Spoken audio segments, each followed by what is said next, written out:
Today, I'm diving straight into how to whiten your shoe soles, remove creases, and repaint your kicks faster and efficient. If you missed part 1 where I showed you how to clean your shoes using household items, check the link in the description. Let's get started.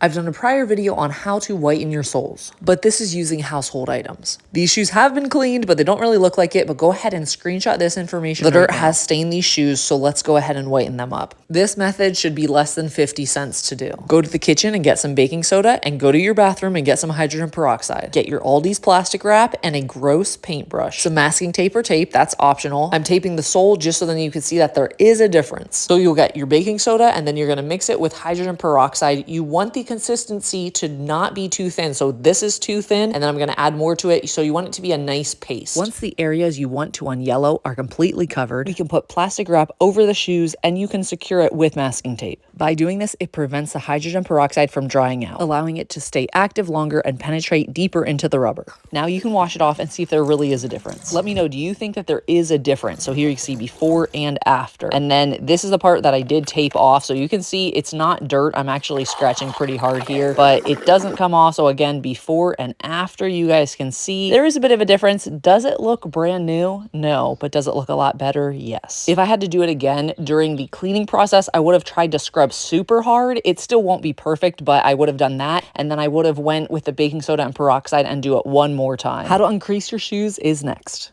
Uncreasing your shoes. Now, prevention is key. This should honestly be the first step when you get brand new shoes, is wearing some type of crease protectors. No, this is not sponsored, but they're actually much more comfortable than most of the crease protectors that I've used. You put them on like little socks.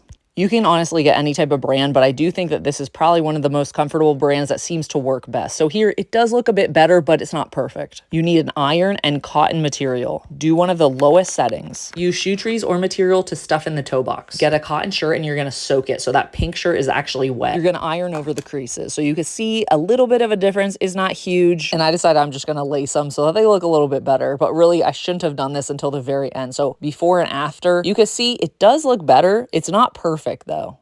Here's how to repaint your shoes, but let's go in close to see the areas that we need to fill in with a leather filler. Here's all the places that I'm going to need to sand and then put a leather filler in it. You'll need fine grit sandpaper, Angelus paint. I do recommend them. They are the best. Some type of leather filler, and then alcohol, or it could be acetone. You'll prep a few times with the sandpaper and the acetone or the alcohol. This will help the leather filler to fill in and also give it a good surface to adhere better. Wipe with a damp microfiber towel to remove any fuzzies, and then you're going to go in with the leather filler. It needs to dry, so I use an air dryer. It needs to dry for about 20 minutes. Some people even recommend longer. You can use a heat gun or a hair dryer to speed up the drying process, but some people don't recommend that at all. Use a toothpick or a needle to make sure that there's still those holes there. You're pretty much going to continue this process where you're going to sand it, put more leather filler, sand it, put more leather filler. It could be about 4 or 5 times just to get that perfect consistency. And again, make sure that you take your time here. It really is ideal to let it air dry, but if you want to use a hair dryer or something to speed up the process, go for it. And I use masking tape to remove any possible fuzzies, and then go ahead with your paint now. I'm using flat white Angelus paint. It's almost identical.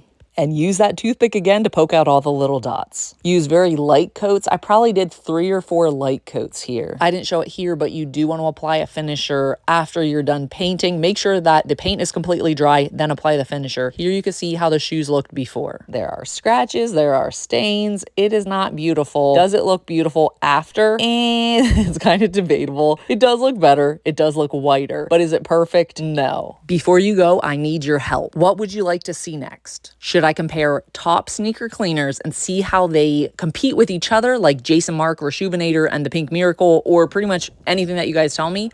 Or should I just test the viral DIY hacks like toothpaste, baking soda, dish soap, pretty much anything that you tell me? I will try it on my shoes unless you're telling me soy sauce and hot sauce. So drop a comment below. Do you want to see top sneaker cleaners or DIY hacks? Go ahead, let me know.